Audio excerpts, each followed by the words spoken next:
I'm here. Are you there?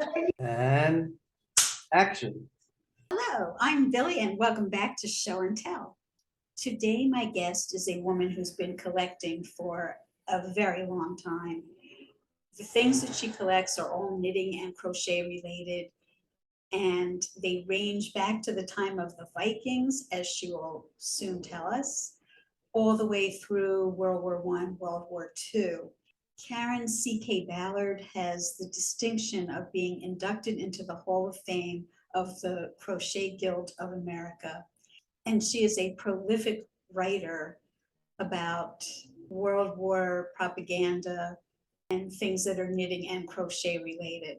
Unfortunately, we experienced a tremendous amount of technical difficulties. So I hope you'll be kind and bear with us. She has some wonderful things to show. I hope you can enjoy it just the same. Without further ado, let me bring her on with us. Hello. Hi. I am joined today by my guest, Karen C K Ballard.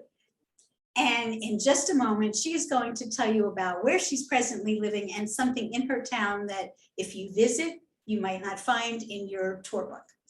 Karen, take it away. Hi, Karen Ballard here. And I live in Manassas, Virginia. It's a very pretty town. We've got quaint little shops all over. And we have the Civil War connection. There were two Civil War battles fought here. And so there's a big battlefield down the road a piece, a couple miles down the road. And there's also a World War I and World War II museum down in Old Town, just a couple blocks from where I live. Right. Is that what got you started in your interest in collecting things of that period?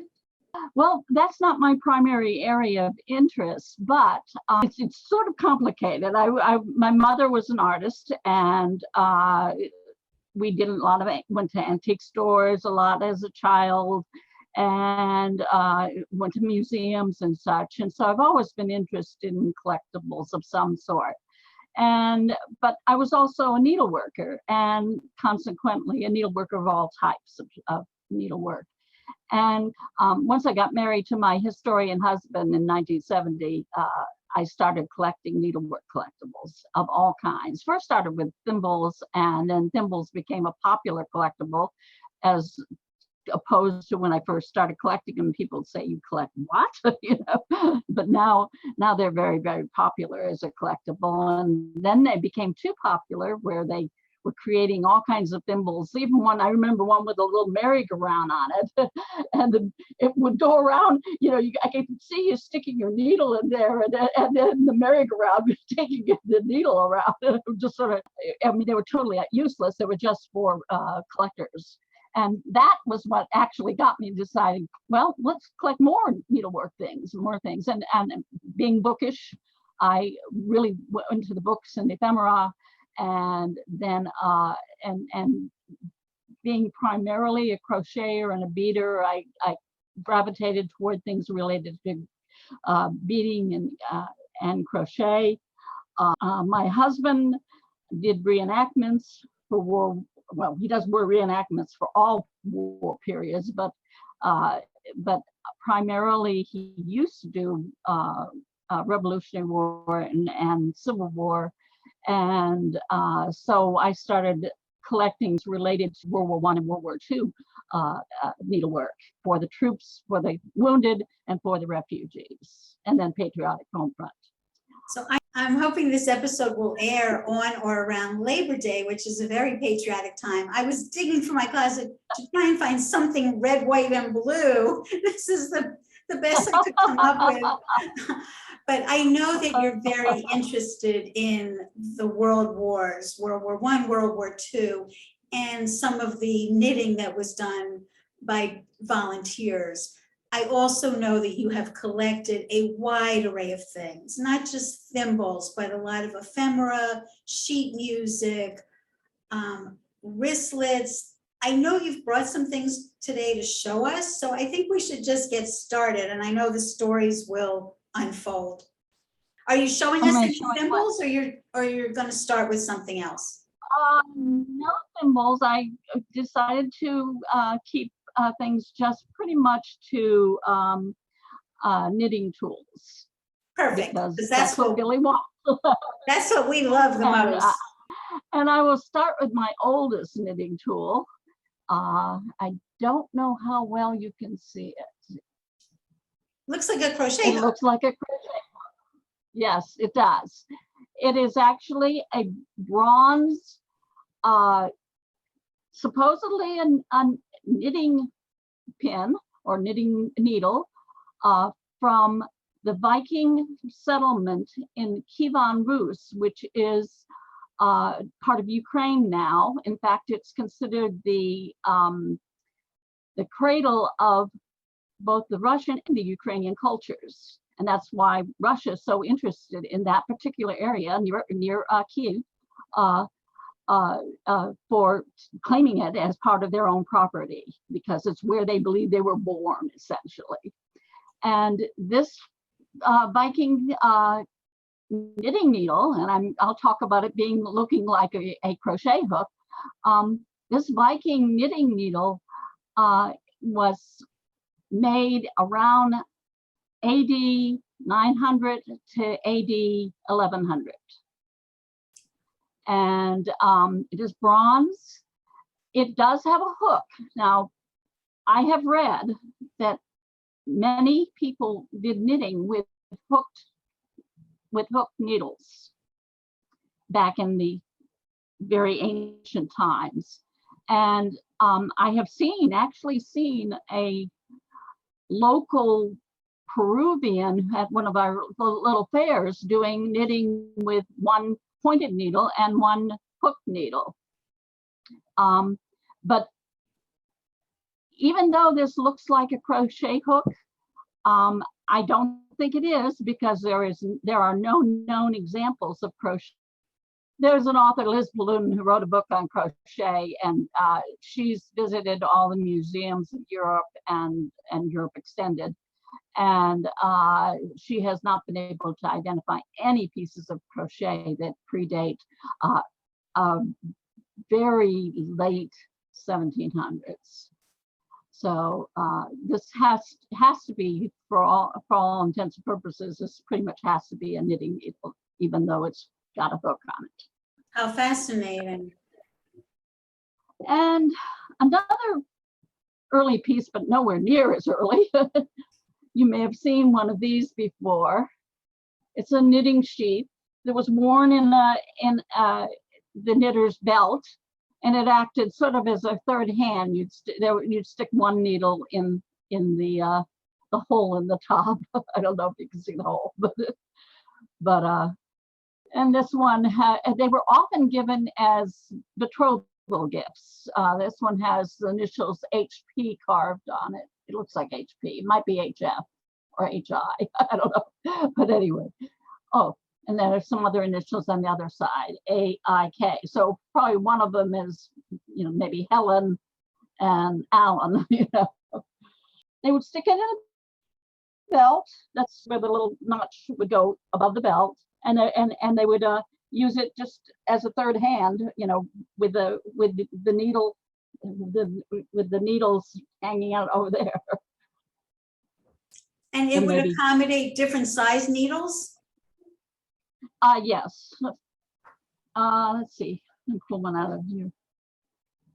Yeah, it doesn't go in real far, but it does not go in real far, but it sort of catches inside. It should probably catch more than that, but because it's wider, much wider than the needle itself in this case. Here's a knitting needle holder, and it slides. It's a little metal one. It's from right around the turn of the century, right around 1900.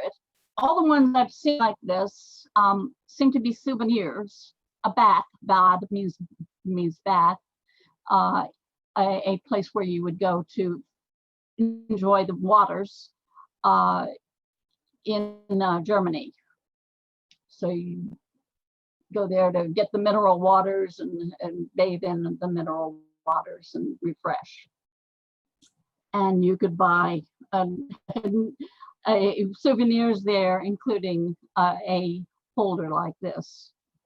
So I'm missing what this does. You just keep your knitting It holds, in it? it holds the knitting pins inside here. And so it keeps them from, protects your, the point protectors in essence, but So this is something to hold your knitting needles to protect them. To protect the points, point protector, a type of point protector. Okay. But also you could hold your knitting in progress as well. Okay, I understand. But they were decorative in some way to be a souvenir. Yes, there's some inlaid, looks like bone inlaid into a stone, a black stone in the ending. Yeah, it's not something that's, yeah. And then on this side it says Carlsbad. Okay, here's the side with Carlsbad in the middle, and then here's the side with just inlay work. And then the center piece, and then it extends, and the knitting needles can come out. So a little extender thing. Okay. Here's another one. This is a commercial one. It's not legible, I'm sure, on that screen. It's the Hessen case best knitting pins. So actually they sold knitting pins in this little tin case. And it has a little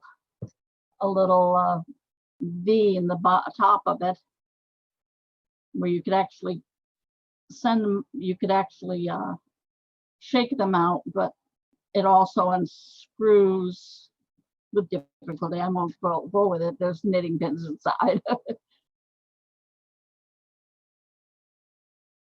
And then a different type of knitting case. This is what's called Mauchline ware. Oh, that was also about 1900, circa 1900. This one could date anywhere from the late 1800s to the almost 1940s. There was a town in Scotland called Mauchline, and they made all kinds of little trifles, I guess you could call them, and many of them were sewing items. And this particular knitting pin holder with the hole in the middle, so you could easily pull them out, pull out the pins, and now they're all coming out all over the place. But anyway, Mauchline typically did treen wood, wood that's turned, items, and they were usually sewing items, many sewing items, and they often put little stencils of vacation spots. This one doesn't actually, most of them have a name on them. This one does not. Most of them are not really dateable because they did this for such a long period of time and they made so many. They also did things with Scottish tartan designs. They did things with painted on flowers. But the most common Mauchline ware items are those with the stencils. It's so beautiful. I'm going to be in Scotland in just a few weeks. I hope to find things like that. I'll be thinking of you. Here's some little bone point protectors on an elastic string. And again, probably dated around 1900. How cool. That way you don't lose them.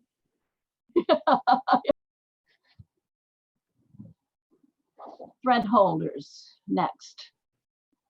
Now this particular one you don't wear on your body. Most of the ones I have, I enjoy, are worn on your body. You can put the thread through here, or you could actually put a pair of knitting needles on either side. I don't know how much you can see of this. The spool of thread is held on a spindle that hangs down, and it turns easily. And consequently, you can just knit while it's on the spindle like that. It's such a beautiful little object, even if it's not used for its intended purpose. It's like an interesting conversation piece. There's another little knitting tool that you would use, hang on your wrist, and you put your yarn or your ball of thread in the little bag, and you would have the yarn coming out of the little hole in front. And you can see it's embroidered with the word knitting. Again, Lovely. around turn of the century. Yeah. In fact, most of my holders, I bring all the holders up front, are probably turn of the century. And one more. Let me show this one. This is a little box. I'll hold your yarn to hold the ball of yarn for you. When the busy needles sing, this hanging holder on your wrist will be the very thing. And in it, I have a little celluloid holder with a spindle for the, it's a little bracelet with a spindle for the spool of thread, and then there's a little, I don't want to push it through, but there's a little disc that has with a little hole, a Y-shaped, a Y-shaped hole with a little notch in the spindle so that it will stay in there. I don't want to push it through because old celluloid gets brittle. And celluloid is an early plastic. It was popular from the 1920s to almost the 1940s, when it fell out of popularity because of the flammability of it. There were stories about accountants having a green celluloid, what do you call it, visor. And smoking and setting their hair on fire. Oh. So, I don't know if the stories are true. Celluloid was pretty much replaced by Bakelite in World War I era. Actually, I'm going to jump ahead. I got some that are here that are probably 1900, but I'm going to jump ahead to World War II era.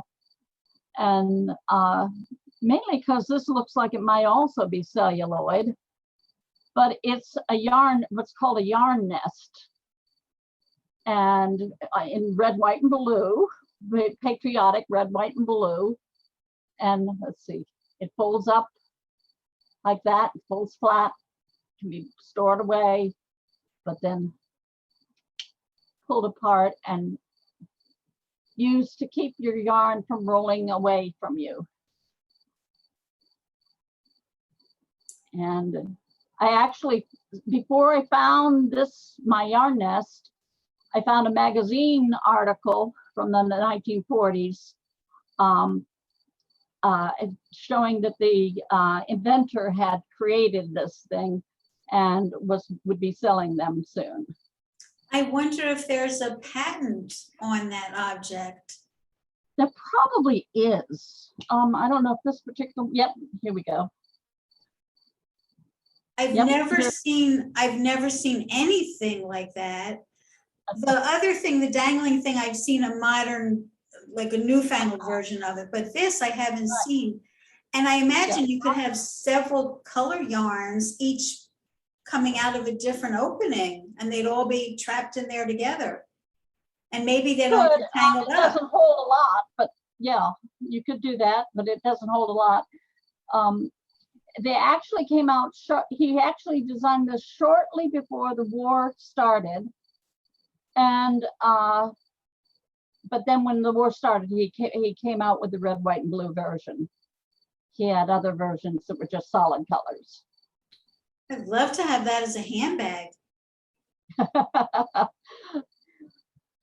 You'd have to have things in it that don't fall out, though. Well, you could put a handkerchief or something inside. When I was a kid, I remember the women had like clear lucite handbags, and they would put, yes, and if you wanted to carry it as a handbag where there's a will, there's a way, you put something else inside of it. Yeah, You know, this, a lot. the saleswomen at Saks Fifth Avenue, they're not allowed to carry their handbag onto the floor. They have clear bags. They have to be able to see that you haven't stolen anything. Uh-huh.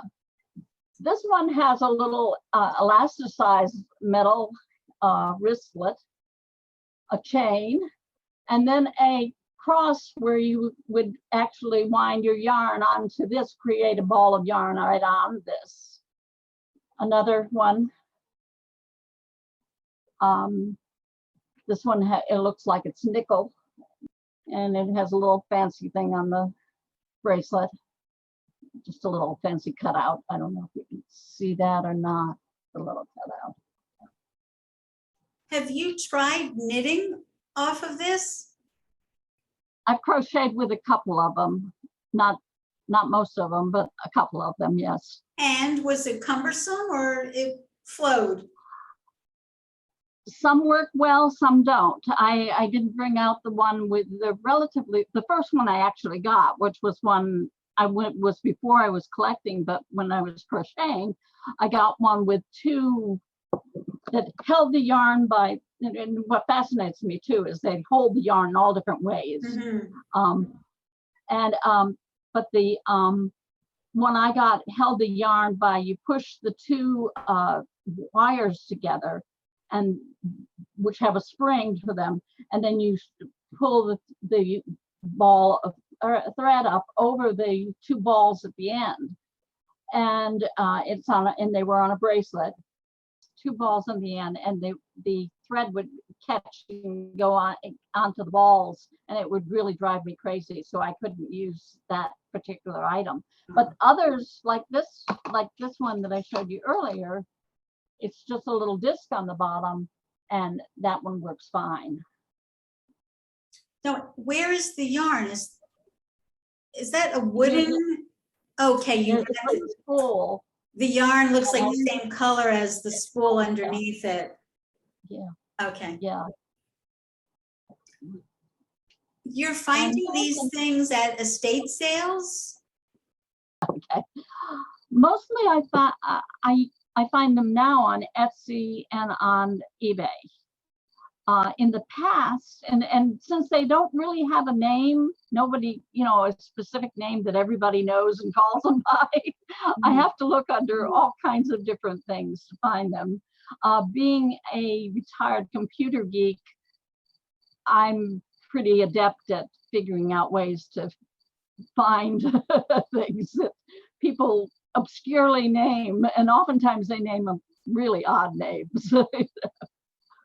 But in the past, I used to always find them at estate sales, at flea markets and antique shops. I would think people like ordinary people like me coming to a flea market or an estate sale would see some of these things and not have a clue, like, what is that? I mean, maybe I would buy it if I saw yarn on it, but probably a lot of people pass it by because they're like, I have no idea what that is and what do I need it for? And I'm constantly learning by, just by searching for these things. And sometimes I end up buying something and I get it in the mail and I realize that's not what they said it was. That doesn't work the way I say it worked. And I'll have to send it back and say, no, this is not what you said it was. So. Or you figure out how to use it. Right, exactly. And that's why I say I'm constantly learning, because I do find things that I wasn't familiar with. Here's another Mocklin wear piece. Right, quick before our computer blows up. And it says something from West Mountain. I think it was something Abby from West Mountain. And this one opens up somehow, very tight. And the ball fits in there. And there's a little hole on the top for the yarn to come out. And here's my most elegant piece. I don't know where it was a souvenir from, but is based on the cutout and top that says souvenir. It has a little latch, a little push latch, and you can put your yarn in there. And it can come out of any of the holes. I would fill that last one with lavender to keep the you-know-whats away. That's a good idea. So I would have that on my wrist next to my ball of yarn. I stuck the World War I items in this World War I knitting bag. The red silk lining, this actually a remarkable condition for World War I. And in it, I have some more knitting bags. A British one, knit for our boys. And this one has a little hole again. And a wristlet one. Another British one. And knit and do your bit. And no hole on this one, the yarn would come out of the side. This is smaller because they were encouraging knitting during World War I and World War II. They were particularly World War I. They were encouraging knitting socks more than anything else. That was the item that was needed the most during the war due to trench foot, because World War I particularly was fought in the trenches. But trench foot's caused by feet being overly moist for over a long time. But they could also get blisters from lots of walking, and those blisters could become infected. And thirdly, they could get frostbite, all of which could cause one to lose a limb. So those socks, nice dry socks with no knots in them, became extremely, extremely important during both World War I and World War II. Quite certain that my grandfather, who served in France for the United States Army, must have been the recipient of some of these socks knit by volunteers on both sides of the Atlantic. I know Americans were knitting socks as well as the Brits. Yes. So thank you. I'm sure there are grandchildren of some of these knitters today who I could say thank you to. Thank you for your grandparents' efforts. This is some trench art, and there's little, I guess, pig's feet on either end. And there again, some point protectors on a wider piece of elastic. And these were, according to the seller, were created in the trenches from soup bones for their loved one at home. I read about these before finding a pair of them. And one of the magazines of the era showed these point protectors. Unfortunately, the elastic is completely sprung. I don't know whether to replace it with good elastic or and the silk bow. One silk bow remains, the other one's just a remnant of a bow. But anyway, they are spent shells used in order to make a knitting pin holder. And here is a gauge put out by the American Red Cross saying the number 1 hole is for, let's see, it's for wristies, helmets which are like ski masks, and socks. The number 2 hole is for helmets and capes, and the number 3 hole is for mufflers or scarves and sweaters. This was put out by the New York chapter of the American Red Cross. But those numbers, 1, 2, and 3, have no relationship to the needle size of English needles or American needles. Is that right? I don't think so. Not being a crocheter, I mean, not being a knitter, not 100% sure, but I'm pretty sure knitting pins are the same way, size gauges as American ones. This is just for a shorthand thing for the American Red Cross. So here's another one with 3 holes again by the American Red Cross for World War I. This is the overall American Red Cross, not one of the chapters like that one was. And here's some knitting pins that were probably given as a premium. I don't, yeah, you can see it, for by Puritan Flower, a picture of a battle scene in front with Pershing. And here are tips for knitters, some knitting pins inside. I thought this one had a poem on it. Oh yeah, here it is. Knit till the last armed foe expires. Knit for our altars and your fires. Knit for the green graves of our sires, God and your native land. The inside has some don'ts for knitters, and then it has instructions for socks. And then there, on the back side here are instructions for mittens and wristlet and mitts. And here is a World War I patriotic knitting kit put out by Susan Bates. Okay. And knitting pins that are red, white, and blue. And they've got them in 2 different sizes here with a stitch holder and a little darning type needle in red, white, and blue. Here's a little booklet, war knitting. And inside are photographs of items you can make for the soldiers and sailors. So I don't know how much you can see.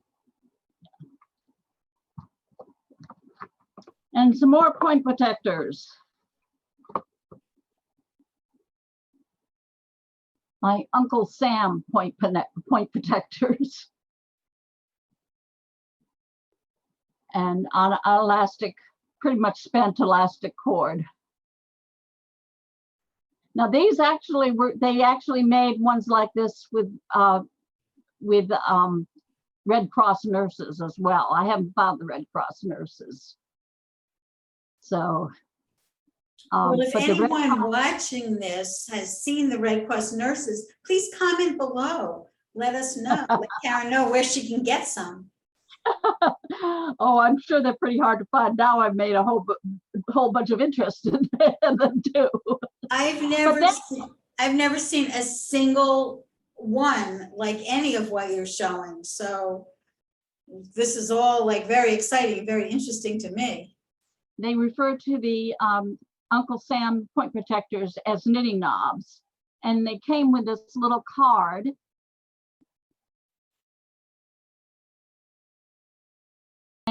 Knobs for needy knitters.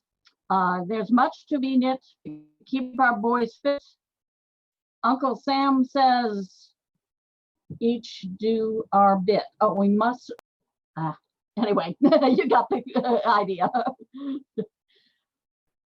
Here's one of my World War II knitting bags. This one is for the Army Air Corps. And most of the bags were either for a unit that was the knitter had some connection to, probably a son or a husband in service, or for a relief organization, or a victory bag. Here's a victory bag that I have that I use when I do presentations on at historical sites on needles for victory. Here are some tools. Here's a Manning Khaki sock measure. As I mentioned, the socks were the main thing that the military men wanted in the field. And it's dating from early in World War II. There are different pieces with different dates on them. And here's a sheet explaining how to use the sock measure and the points of measurement on the sock. And it says the MLK, man in khaki, sock measure. And in this kit are included things of different dates. This is a 1920s gauge. So after World War I, but and this looks like a 1950s but here's another counter, which we could best with a little turn thing in the front to change the count, that we could best date around 1915. So it's a group of things, but the kit itself was probably dated right around early 1939, 1949, 40, World War II in Britain. And here is a complete Susan Bates knitting kit with added some additional patriotic needles from other sources. And as you see, the World War II knitting kit's got a little more fancy, a little more complete, but lots of different gauges. This one's a gauge just by war bonds with a inch measure and for measuring the size of your yarn. And notice this is the same as the World War I one because they continued to distribute the same knitting gauge for simplified knitting sizes. And this one has metric sizes and American sizes for knitting, actual knitting tools.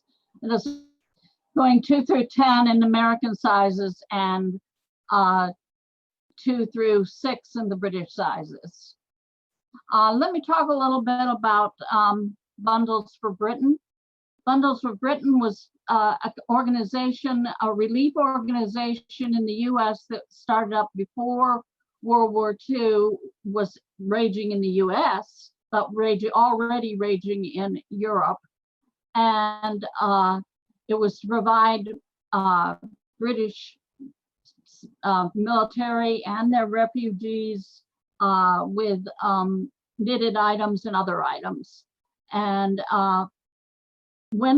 after Pearl Harbor, then Bundles for America grew out of Bundles for Britain as an organization to provide items for American military and wounded, and continued to provide items for refugees all over Europe.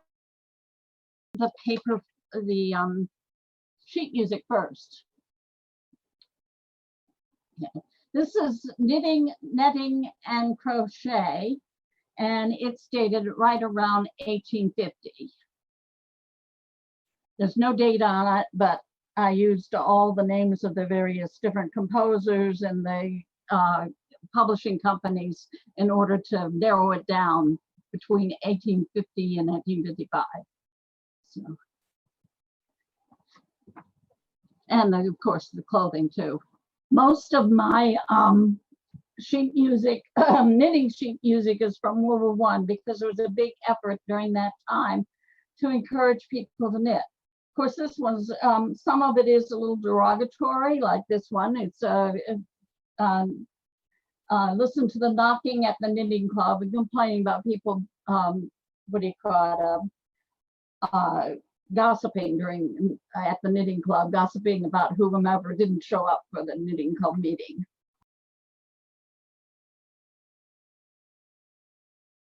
This one is, while you're over there in no man's land, I'm over here in lonesome land, with a beautiful graphic of a lady knitting and with soldiers with artillery in the background.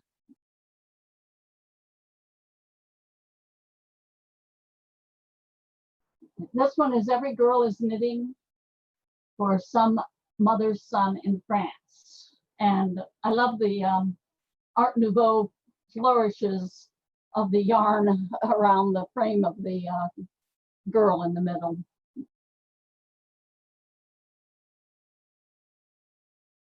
I wonder who is knitting for me, with a soldier sitting there and dreaming of women knitting in the background.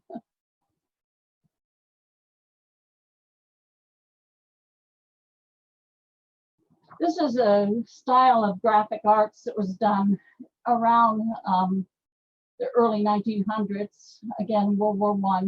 So we're talking about roughly 1918, 1919.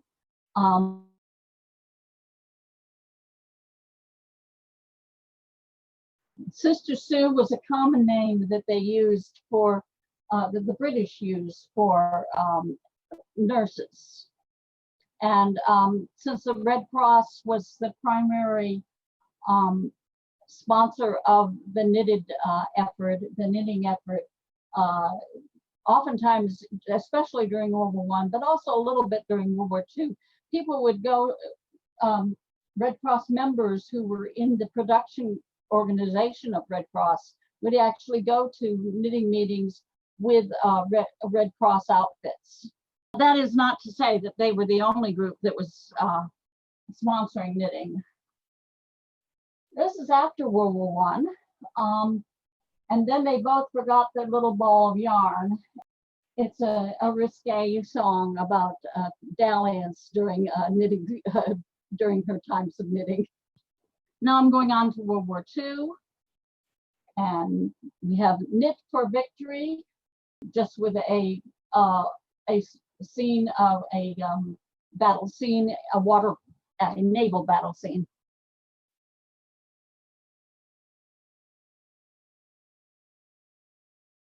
One of my favorite graphics. Let's see if you can see that. Nope.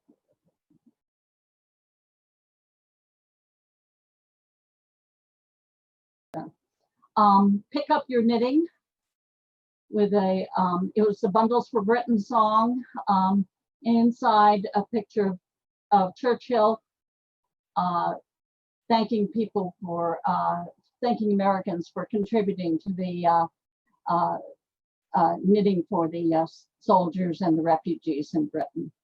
Knit One, Purl Two by Flossie Furls and edited by Glenn Miller.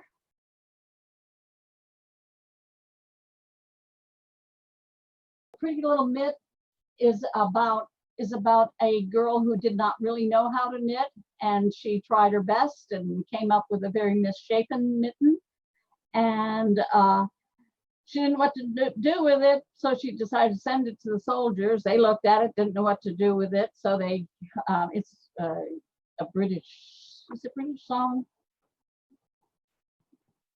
No, a Canadian song. Well, they didn't know what to do with it, so they put in a blinking gun and shot it to the Hun. The Germans didn't know what to do with it. They sent it to Hitler. Hitler said he was a crazy war. It had to be a code of some type, and he threw up his arms and said he surrendered. The mitten now supposedly is hanging in the Foreign Office wall as a tribute to the pretty little knit that Miss Kitty knit. What's the title of this music? The pretty little mitt that Kitty knit. Got it. Okay. Now, a lot of the songs are are reuse kitty or kitten as the name of the girl who's doing the knitting. That and Sister Sue. Here is a booklet on items, including military items that one could knit during World War I era.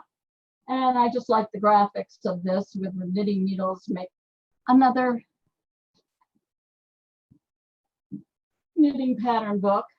This one was the Khaki knitting book. And I don't know where you can see it best. But this was for knitting for our eventual allies during World War I, before we were actually involved, but for Americans to help the war effort. Here's one I have a duplicate of, and is one I offered as a giveaway. But here is a paper doll from Ladies Home Companion in 1919. That Karen has very generously offered to give away a duplicate that she has of that paper doll. I had a little preview of it, and it looks like when you assemble it, there's moving parts. So it's particularly adorable. And for anybody who would like to participate in the drawing for this, all you have to do to enter is comment below on this video. Let Karen know how much you've enjoyed this presentation, even though it's been challenging, as you can see.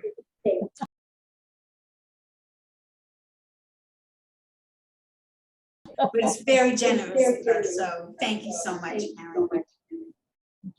Thank you. Here's Betty Bonnet's. Betty Bonnet was a popular series of paper dolls, and in let's see, Ladies Home Journal.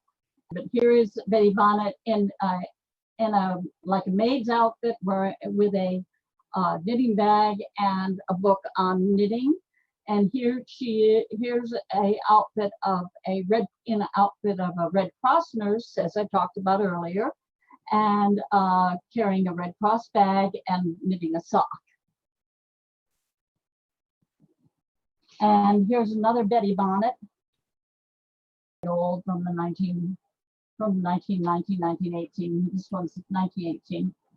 People frequently knitted at places you wouldn't normally think of people knitting, and for instance, in church, or at going to the theater, or at a wedding.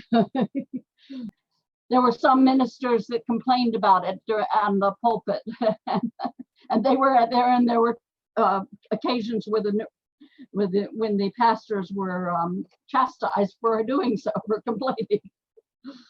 I took out one tintype. Most tintypes are pretty hard to see, but tintypes were pretty much from the 1820s, as far back as the 1820s, to the 1870s and 80s, and pretty bit by 1880s they're pretty much being phased out. But this one is because of her hairstyle and her clothing.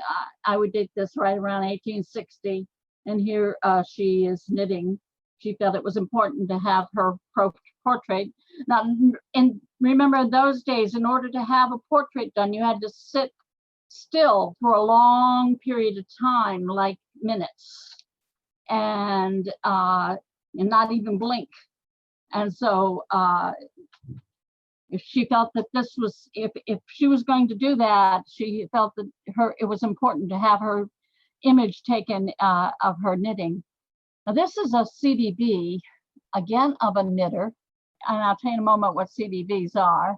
But this CDV has a painted background, and it looks like that she's in a palace and she's doing her knitting in her lap. But the next two, I have two more CDVs to show you, and they're closer up so you can see them knitting. All these CDVs are dated around 1860. And here's a lady doing her knitting with 4 knitting pins. You can see her in her lap there. Anyway, there she is knitting, another lady knitting. Now CDV stands for carte de visite or card of visiting. It would frequent that people would go from house to house just to say hello. And when people weren't home, they would leave a card to show that I was here to visit you. And oftentimes when people would do this, they would take their needlework along with them. And so a fair number of CDVs have people either knitting or crocheting on their cards. There's a very famous photograph of Sojourner Truth with her knitting. I think I've seen that. I might have a copy of it somewhere back in my collection. Well, there's one in the Metropolitan Museum of Art. Here's a couple snapshots I have from World War I. And as I mentioned, that people frequently wore Red Cross outfits, Red Cross nurse outfits while they did their knitting. And here's one example. And here's an example of a club of young people. I have all their names, I'm not, but classmates, it says, of World War I, doing their knitting.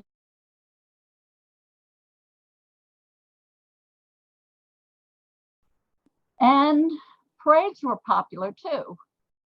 Here's a 4th of July parade. Well, it's on Court Street. I don't know what Court Street is. Anyway, on the top of the float with the little old-fashioned vehicle is the greatest mother of them all, and they have a woman on top sitting there knitting on her throne there.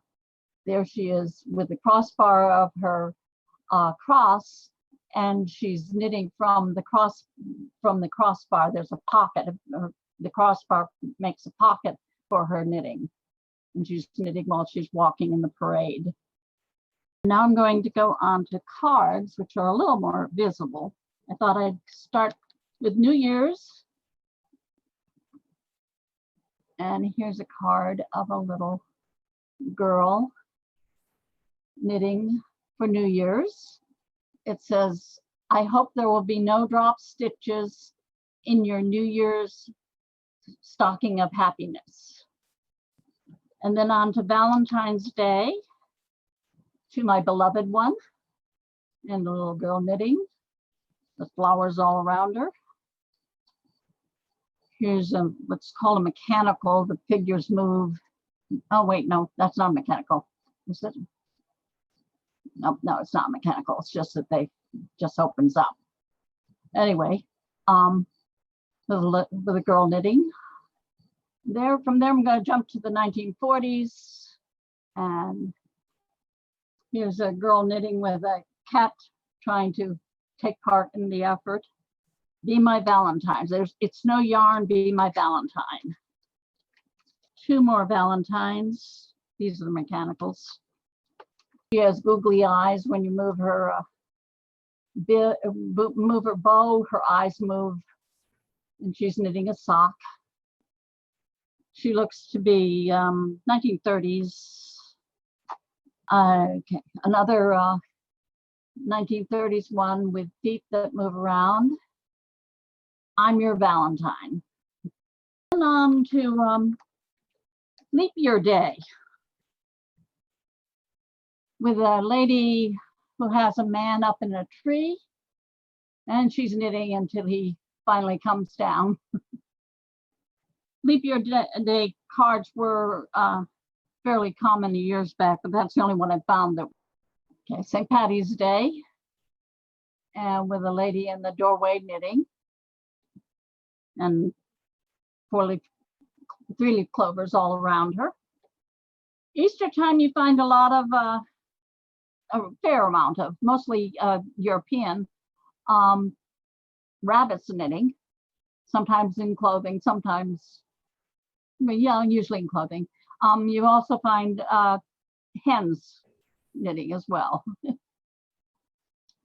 And here's a card, multi-page card to my favorite soldier, and with various pages of knitting that can be done for on the card for the World War II soldier. Here's Jean Havoc, a famous actor of her time. This is around, what, 1940? With enormous knitting needles. The do-it-yourself knitting queen, and in 1957. Yeah. I cannot thank you enough for sharing all of these magical things with us.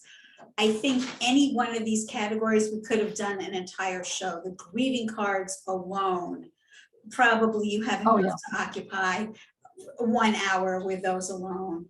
Now people have a taste. Hopefully some people will be able to catch you. Tell them about where you're going to be in September. I think it's Gettysburg. September the 16th and 17th, I will be at Eisenhower Farm in Gettysburg, Pennsylvania, to do Needles for Victory with April Gamache. She's primarily a knitter. Since I'm primarily a crocheter, I crochet the single endorsed Red Cross pattern for crochet for the black refugee shawl. And it has to be black. And if there's a website for that, I'll put the link in the show notes below. I'll also give links to several articles that Karen has written. She's a very prolific writer. As you can see, she has vast collections. What she showed us today, I think, is about 1/1,000,000th of what she has. I don't know about millions, but yeah, it's a small What amount. she's described to me is enough stuff to open her own museum. And really, you just saw, scraping the surface of it. So Karen, thank you for sharing everything with us.